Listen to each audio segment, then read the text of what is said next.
Well, welcome to the talk on Payroll and Odoo. My name is Jared Kipe. So show of hands, who here currently has their payroll integrated inside of Odoo? Couple, great. And who is here because they're interested in integrating their payroll into Odoo? Great, lots of people. Well, that should be good. So a couple years ago when I was starting up Odoo, I needed to set up my own payroll. And so I went and looked at what Odoo has, and they don't really have anything per se for the US market. So I did what any developer would do. I went to the IRS publication 15 and downloaded that, read it cover to cover. And it's pretty good. Had some questions though. So I went to an accountant friend of mine and asked them, hey, I've got some questions about, some FUTA, like when do you do the 6%, when is it 0.6%, right? And they said, we don't know. We plug numbers into QuickBooks, and QuickBooks tells us the answer. And that answer is unacceptable to me, not because they didn't know the answer, but because QuickBooks could do something that Odoo can't. So I wrote the US payroll localization for myself primarily, although a lot of people use it now. So today we're going to talk about payroll, and we're going to learn a lot of things about payroll, specifically how to write your own salary rules and kind of what contribution registers do and things like that. So I'm going to teach you guys how to use payroll. So everybody should be familiar with payroll. Every company has payroll, I assume. For most companies, it should be your biggest expense. But a lot of people don't necessarily know everything about Odoo payroll. So we're going to step through the kind of configuration, right? So the first step here is contribution registers. And in stock Odoo, which is what I'm in right here, Odoo 11, by the way, we have only one contribution register, and it's called employees. And you'll know that there's a partner field here, but that field is empty. It's going to make it a little bigger. The reason behind that is that any salary rule that has accounting implications, if it goes into a contribution register, then it kind of is like going towards whatever the contribution register for the purposes of accounts payable or something like that. If there isn't a partner set, then it's implicitly the contract's employee home address actually that gets the accounts payable credit. So that's why this one is slightly different than any other one that we're going to see today. Up from there, we have salary rule categories. These are the basic ones that come in, and they cover the majority of what people need for kind of running their own payroll. Basic, allowance, gross, etc. The kind of big ones are basic, gross, and net. And we'll see more about those when we get to salary rules. Salary structures are just kind of like a bag of rules. So out of the box, we have kind of a base structure. It is hierarchical, so when you define a new salary structure, you usually have a parent salary structure to kind of like mix in more rules as you go along. So let's take a look at some of the salary rules, and there are only 3 in the beginning. So every salary rule has a category, and this is in fact the category right here. And the category code is usually all caps, but when it's displayed here, it's kind of lowercase, so keep that in mind. The basic salary is kind of by definition what your kind of base pay is, right? So we'll see right here that this one is special in that it runs Python code. I guess not that special, most of the rules do. And the result, which is the kind of output of whatever calculation you do, is the contract.wage. So in this case, it's a HR contract, and there's a field on there called wage, and we'll see that in a little bit as well. And this basic salary rule applies to the basic category. We can just paginate on over to the next one. This is gross. Typically, this is defined as kind of the taxable income. So we see that the result in this case is going to be a categories.basic, which we already saw where that got defined, plus the categories.allowance. Allowances are usually like if you had a stipend for like a cell phone or car or something like that, that's usually where that comes from. And if we go to the final one, the net salary here, we see that this one is the basic plus allowances plus deductions. And from this, we can kind of see that what the take-home pay is for the employee is basically defined as just kind of the summation of these categories. So everything that you do, you need to affect these categories if you're going to affect how much the employee actually makes at the end of the day. So now that we've learned more or less everything we need to know about payroll, what are the important fields on the employee or contract, right? So we have an employee here, and like all HR apps inside of Odoo that primarily uses the employee's kind of employee record and the employee contract are the kind of the key starting places to work with. So we have important fields, the private address. This doesn't necessarily have to be the user partner. This is a partner address or contact. And this is the contact that when you have a contribution register that has no set partner, this is the address that will be getting that credit in your accounts payable or something to that effect. So that pretty much ends it for the employee. And on over to a contract, we have some basic information here. We have wage, and that it says /month here. That's just part of the view. That's not actually what it is. It's just a field. This is the wage field. And really, you can run your payroll in a variety of ways. Discard. You can actually run on scheduled pay over bi-weekly, quarterly, etc. So the /month here is only presentational. All of your contracts need to have a start and end date that covers any kind of payslip that you would generate. So a lot of times you would make a contract per employee per year, and potentially if they get a raise or something like that, you make a new contract. You'd probably want to limit it so that no contracts dates overlap, so that you don't have the potential, or rather you don't have to make a decision on which contract you're going to run your payslip for. So now that we know that, we can go over into payroll again. These first two that we didn't look at, one is called Payslips, which is how you make your payslips, and one called Payslip Batches, which is basically just the ability to kind of group a whole bunch of employees' payslips in one. So we're not going to use that right now. We're just going to create this. One important thing to keep in mind is that you always want to set your time for your payroll before selecting the employee. And that's because if you're using anything that calculates like attendances or something like that as part of your pay, so a more advanced basic structure than just saying that your contract wage, that is calculated as a one-shot based on the very first time that you kind of load it. So in this case, in all cases, you pretty much need to select your pay period in advance. And I will just select one like so. Now we'll select my employee. And you'll see over here that it automatically detected the contract based on the time. And from the contract, it got the base structure for the employee, which is something I forgot to mention while we were over there. So from here, you can save, and you'll get a payslip reference as soon as you compute it. So we computed, we got a payslip reference. If we go over to details here, we see that we had $2,000 of wage, and that is effectively the only thing that we're doing. So let's define a rule. Right? We'll go into contribution registers, which is usually the best place to start, and we'll make one, and we'll just say like flat tax. And this one would have a partner because you would remit that tax to some kind of agency, so we'll just call a flat tax agency or something. Save. On to salary rules. So in this case, we're going to basically use the gross category because we're a tax, and usually that's where you typically run your tax. So I'm going to say create, and it's actually going to be a deduction, but we're going to use gross in the rule. So we'll say that this is our flat tax, and we'll give it a code. Codes are useful when you need to compute things like date range or something like that, or rather like a year to date on some kind of rule. So in this case, its condition is always true. There are other ones. For example, you can run a Python expression to determine some kind of truthy-like value out of whether or not you want to run it, but this one's going to be always true. And we're going to run this as a percentage. And don't worry, I'm recording this on my screen, and I'll upload it afterwards as well. So percentage based on, we're going to say categories dot gross. And my percentage here is going to be 3%. And I'm going to choose my contribution register as flat tax. And I'm going to save that.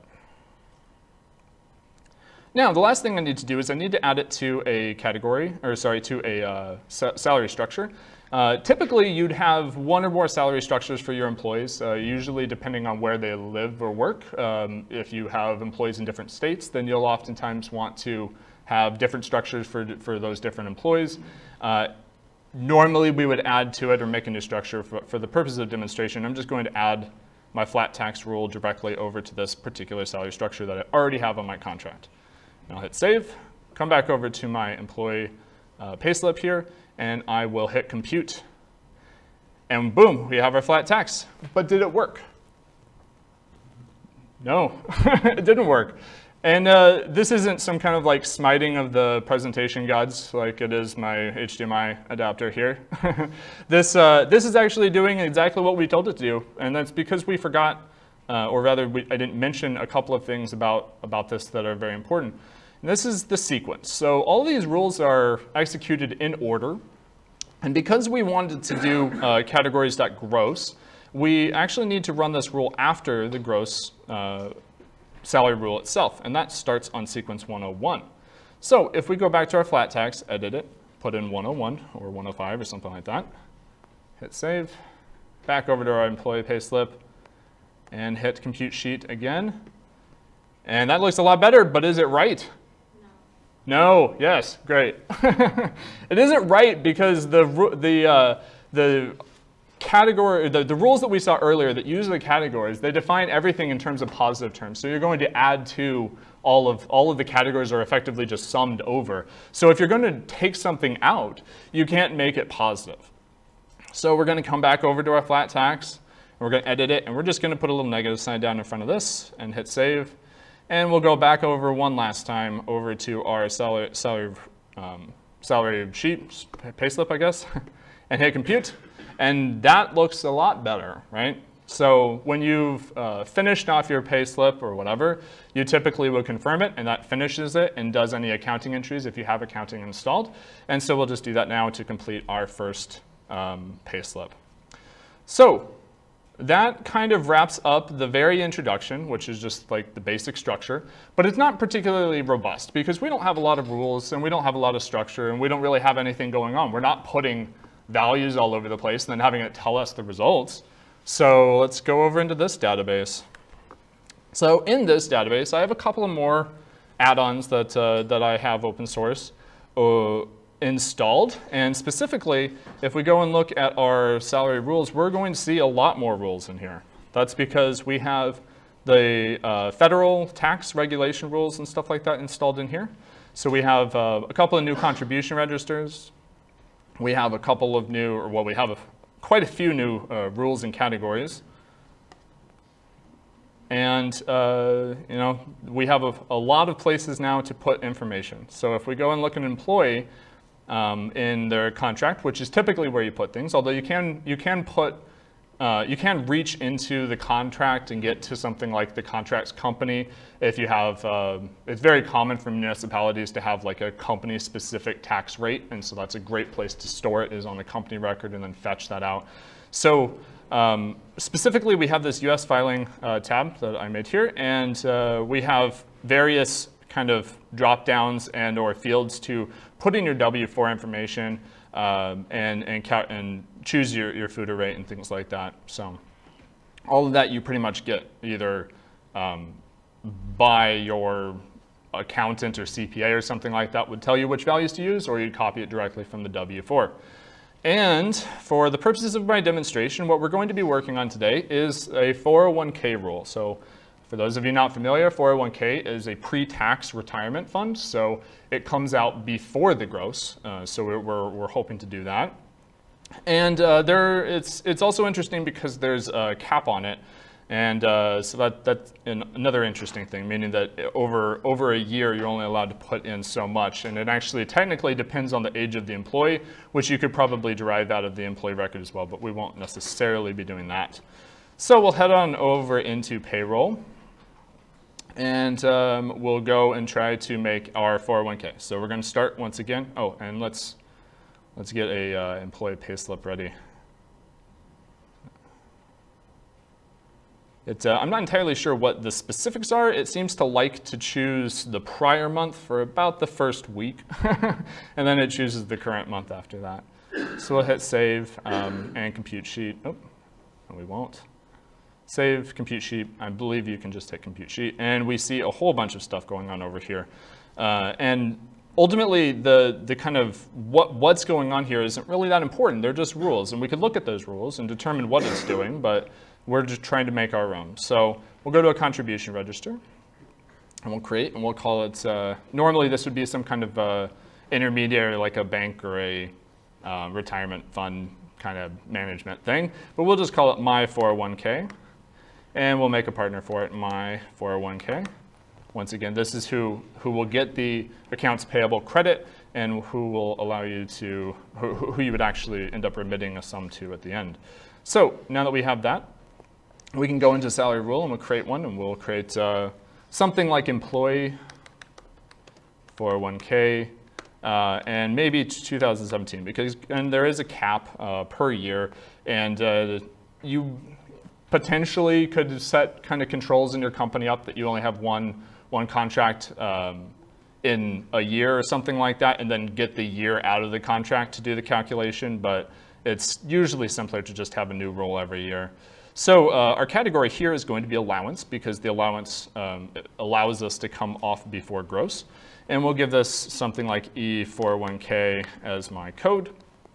Sequence should be fine in this case, because it ultimately needs to happen before gross is calculated, and that's exactly what we're doing. So in this case, we'll say that the condition is true, and this time we're going to write some Python code.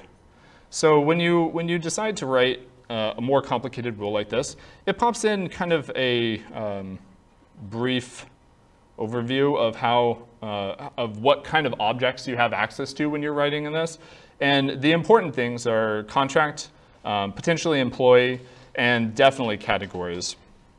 And because there's a cap on this one, we're going to learn a new structure, which is going to be the payslip.sum. Payslip is an interesting object in this context because it lies to you a little bit. It kind of makes it seem, based on the rest of them, like it's an actual hr.payslip model like object instance. It is not. It's some kind of weird browse object that's used specifically for interacting with the database to query sums over date ranges and things like that. So what we'll do is we'll define a new variable called my 401k or something like that. And that's going to be just simply contract dot x underscore 401k, which is what I made the field earlier. And we're going to need to get some kind of year to date off of our payslip. So we'll say payslip dot sum, and the arguments to this is a code. So in this case, we're going to use our code because it's the only one that we're particularly interested in. And the second argument required is a date. And again, we could peek into the database or something like this, but in the sake of argument here, we'll just put it like that. There's a third argument, which could be 2018 0101, and that would work just fine. If you leave it off, it's the today, so we'll just leave it off. Although it's probably honestly better to go ahead and always provide it. So I'll go ahead and do that for the sake of argument. So I mentioned we have a cap. We'll define the cap as 18,000, which is what the cap is right now for under 55 or under 65 or something like that people. And now we'll say that our remaining is equal to our cap plus our YTD. And that's plus because ultimately what we're doing is going to be a negative quantity. And so when we sum it out of the database, we're going to get a sum of negative database or negative numbers. So we want more negative here. So what we'll have at this point is something less than 1,800. So we'll say if our remaining is less than 0, then we will define our result as 0. And else if our remaining is less than our my 401k, which is from our contract, then our result is equal to negative our remaining. And otherwise, our result is equal to negative my 401k. Okay? Just clean this up a little bit so that it fits more cleanly there. And we're going to pick a contribution register, and we should be in pretty good shape to save that. Barring any typos, this should be okay. maybe not though. This would definitely be a good place for the smiting to begin. So let's go ahead and add this to a existing salary structure. Again, you typically make your own salary structures and inherit from other ones. In this case, I'm just going to add it to the base, which the US one inherits from. So in this case, I'll just say add, and come down here and find my 401k, add it, save. All right, so back on over to our payslip, and we should be able to come over here, hit compute sheet, and voila. We have negative $320, which is what the amount was on the contract. And we see that that came out on top of gross, meaning our gross is lowered by the amount that we have here. And that's basically all there is to it, except that I forgot to mention that we have the accounting hooks onto this as well, which means that realistically our rule isn't quite done because it doesn't actually affect any accounting stuff yet. So we'll go back over into our salary rule. And actually, before we do that, let's look at our basic salary and accounting. We'll see kind of how this works, right? So in this case, basic salary is a positive amount, and it has a debit account defined as an expense account, which seems pretty natural. So we're effectively debiting expenses, and we're going to credit our accounts payable with some kind of intermediaries in there for the rules and for who actually gets those credits, specifically which tax organization, or in this case, a 401k contribution register. So if that's what basic looks, what does net look like? No surprise there, it credits into accounts payable. So now we're going to go down to edit our 401k here, and we're going to, typically for some kind of tax, you define one or two of these values. If you define both of them, what you're saying is that you're not going to take it from the employee kind of part that's already come out from salary expenses, you're going to come at it again.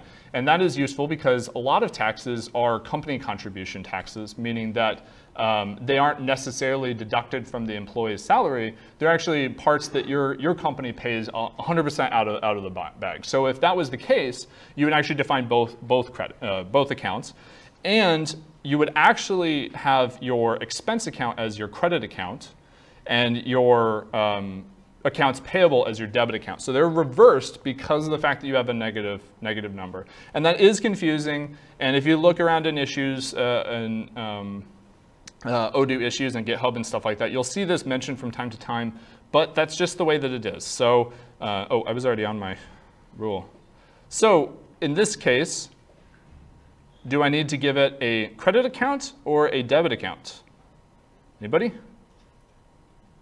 It's going to be reverse of what you think it is, right?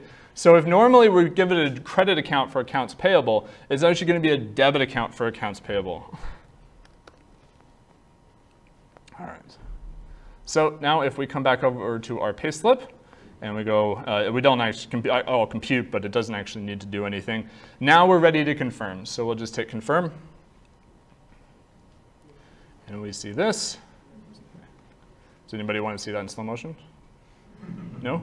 Okay. So this is done, and we can come over to accounting information and look at that payslip. And it has, basically everything that we would expect it to have. We have a credit in accounts payable for my 401k here, and it has the partner linked right there. If we go back up here, I have an add-on installed to be able to make a payslip right here. So we'd say bank and check. And now there's a check to print in our accounting module for this employee, and this is now been marked as paid, and you're basically done there. Of course, if we go over into accounting, reporting like aged payable or something like that, we'll see that my 401k has what we expect. It has a $320 credit open, and we're ready to basically pay them however we want to, right? And that basically wraps it up. I have a little bit more, but is there any questions at this point? Yes? Yes, I wanted to ask, when you do the accounting and then you do confirm, the partner links on its own, is it automatically? Because the payroll does not see the partners set up in the accounting. But for example, if you set up an employee, you cannot show, if you give them something in accounting, it does not link them to each other. So my question is, if you set up a payslip and you have an employee, how does it link to the partner? Because I always Yes. do it manually. I go into the journal entry and I create the same partner and I do it manually. So that is oops, wrong place there. That is the home address on the contract, or on the employee itself. This right here is the partner that gets paid. And I do link them to each other, but when I create a payroll for this employee, in the journal entry, it does not take that partner and put it there. Is your employee partner record by any chance a child of some other thing, like a company or something, maybe? Yeah. Yeah? I mean, just we have sub-companies, yes. So this partner here should actually just be like a normal customer. So it doesn't necessarily need to be the employee partner. So I would check that. I mean, I can't really say without looking, but I would say this doesn't have to be, and potentially in your case shouldn't be, the partner record that the user and employee itself is. So a employee may have a user, and that user may have a partner, or always has a partner, right? That partner, who knows what that's set up, but every partner has a default accounts payable and accounts receivable. You should check to make sure that you have one set up there. And if that is the case, then what I would suggest doing is just making a brand new partner and setting it up as the private address right here, and it should work. Also, I guess check your employee contribution register and make sure there's no partner there, but there shouldn't be if they're not getting any sort of partner at all. So I think we're actually out of time, but real fast before I leave, I just want to show something really fast about reporting. So, and I guess technically speaking, we can create another one for the same employee. I have cleverly arranged my dates such that, let me change my rule real fast. I'm going to cheat and come down and make that cap much lower. We'll say the cap is only 500. Save, new payslip, compute sheet, and we'll see that, oh, nope. Let's create a new one for Edwig, and we'll compute sheet here, and we'll see that we actually have a smaller amount because of the cap. And so then we'll just go ahead and confirm this one, and we'll pop over into this little thing, which are just the Payslip Amounts here, and this is what I use for reporting. You can group by in all the same ways that you would do in Odoo. So I group by contribution register, and you'll see kind of the totals that you would remit. So if you were going to EFTPS, which is the American Payroll or Tax Remittance Office or whatever, these would be the amounts that you would fill out for Form 941 and for 940, and this is ultimately the amount that you would give to your 401k as well. You can use dates and stuff like that to look at this over periods of time. And of course, if you take off the payslip here, then you're looking at all of them, so everything more or less doubled. Of course, this one is our cap at this point. Is all right? Excuse me? Yes? How can we connect our salary calculations with this employee's timesheet, attendance sheet, sorry? Yes, I have an open source module to do that. So if you go to ebo.io, you can find that on there. So, yes. For 01K, Yes. how would you do a contribution between the employees and also the company?